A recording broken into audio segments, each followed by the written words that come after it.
Good morning, students. Welcome back to 7th Standard Social online class. Students, today we are going to study a new lesson in Geography, Unit 3, Population and Settlement. In this lesson, we are going to know the meaning of population and the races and their classification, and to learn about the different religions and major languages in the world, and what are the conditions which are favorable for the human settlement, and the difference between the rural and urban settlement, etc. Let me start the introduction. Population geography is a study of demographic phenomena which include natality, mortality, growth rate, etc. So, population geography is a study about the people graphic phenomena which include natality, mortality, growth rate, etc. through both space and time. Increase or decrease in the population, it indicates population distribution and growth. The study of movement and mobility of population is called migration. You underline this one. Migration means the movement of people from one place to another place is called migration. Among the human people from place to place, the ancient origin is grouped under major races such as language and religion. First, we will see the race. Race has been defined as the biological grouping within the human species. So, race means biological grouping within the human species. The race is a group of people with more or less permanent distinguishing characteristics that are inherited. The permanent differentiate characteristics are inherited. The most widely found human racial types are based on visual traits such as head shape, facial features, nose shape, eye shape, and color, skin color, stature, blood group, etc. There are four major human races in the world. They are the Caucasoid, that's the European people, Negroid, African people, Mongoloid, Asiatic people, and Australoid, Australian people. Let me see one by one. Caucasoid, so European people. Nowadays we can see the French people, German people, British people, how they are. They are fair in color. They have this sharp nose, isn't it? So that people we call Caucasoid. The Caucasoid is known as European group. This group is the one with fair skin and dark brown eyes, wavy hair and narrow nose. These are the distinguished characteristics of the Caucasoid people. They have fair skin and dark brown eyes, wavy hair and narrow nose. The Caucasoid are also found in Eurasia. Students see these pictures, the Caucasoid people, for example, British, French people, they are fast color, skin color people, and Negroid, they are the African people, they are very dark in color and thick lip, and Mongoloid, they are the yellowish people, like Chinese, Japanese, like that, and Australoid, the Australian people. Human geography is the study of man and his surroundings. Not this one. Human geography is a study of man and his surroundings to the natural environment. The Negroid. Negroid have the dark eyes, black color skin. It's a peculiar color. The dark eyes, black skin, black woolly hair, wide nose and long head and thick lips. These are the characteristics for Negroid people. They are living in different parts of Africa. Then Mongoloid, the yellowish people. The Mongoloid race is commonly known as the Asia American race. The Mongoloid have the light yellow to brown skin, straight hair, flat face, broad head, and medium nose. Such people are found in Asia and Arctic region. We can see the Chinese, Japanese. These people they were called as Mongoloids. Then Australites have wide nose, curly hair, dark skin, and short in height. They are short in height. They are living in Australia and Asia. Now we will see the races of India. Here in India, there are two groups of people: Aryan people and Dravidian people. The Aryan people, they were called as North Indian people, Dravidian South Indian people.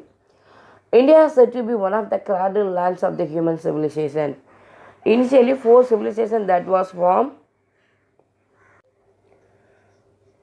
Among the four civilizations, Indus civilization that was formed in India.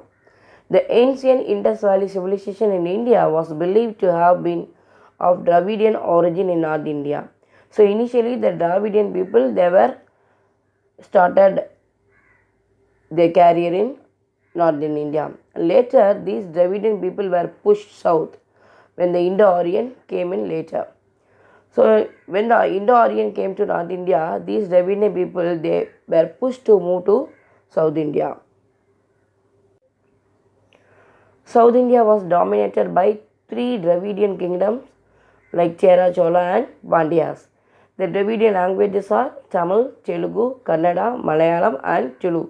These languages commonly called as Dravidian languages. Almost all the Dravidians live in the southern part of India.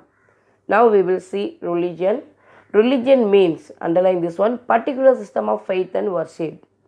The particular system of faith and worship is called religion, which brings human being with human society. Religion is a symbol of group identity and a cultural rallying point. Now we will see the classification of religion. Universalizing religions: Christianity, Islam and Buddhism. These three religions, they were called as universalizing religion. All over the world they are found. Ethnic religion: Judaism, Hinduism and Japanese Shintoism. These languages are called ethnic religion. Tribal or traditional religion: Animism, Shamanism and Shaman. Now we will see the religion and the place of worship. Buddhism, the temple were called as Vihara. Christianity, church. Hinduism, temple.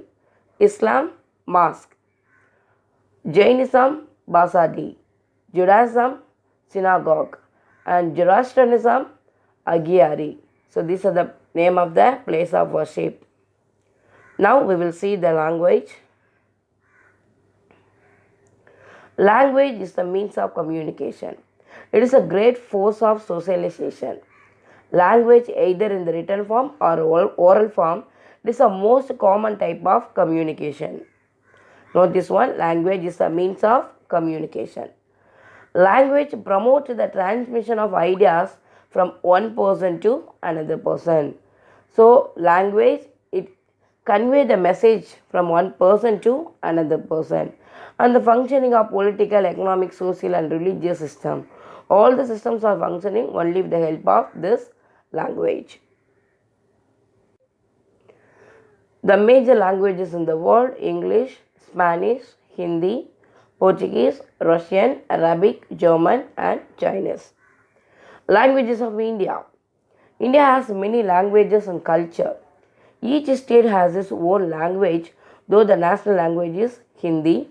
22 major languages were spoken by about 97% population of the country. In India, totally 842 languages are speaking. Among them, 22 are recognized by the government. India follows Kashmiri, Urdu, Punjabi, Hindi, Rajasthani, Gujarati, Bengali and Assamese, etc. These languages are followed in North India. The main language of Dravidian family, that is South India, are Tamil, Telugu, Kannada, Malayalam, etc. These languages are mainly spoken in southern India. Let me see the important date and event. 11th July is celebrated as World Population Day. 21st February is celebrated as International Mother Language Day. Third Sunday and in January every year, World Religious Day. 21st May, the World Cultural Diversity Day. Today, usage of language has changed. It is often used as communication skill. With the different means of communication and fast moving world, advancement in technology helps in understanding of different language very easily with easy access to electronic media along with pronunciation. Nowadays we can study all the languages. We can study German language, English, French, Chinese, all over the world languages we can study with the help of the new science technologies. These technologies have really brought the world very closer. Next, we will move to settlement. Settlement is nothing but the living place of the population.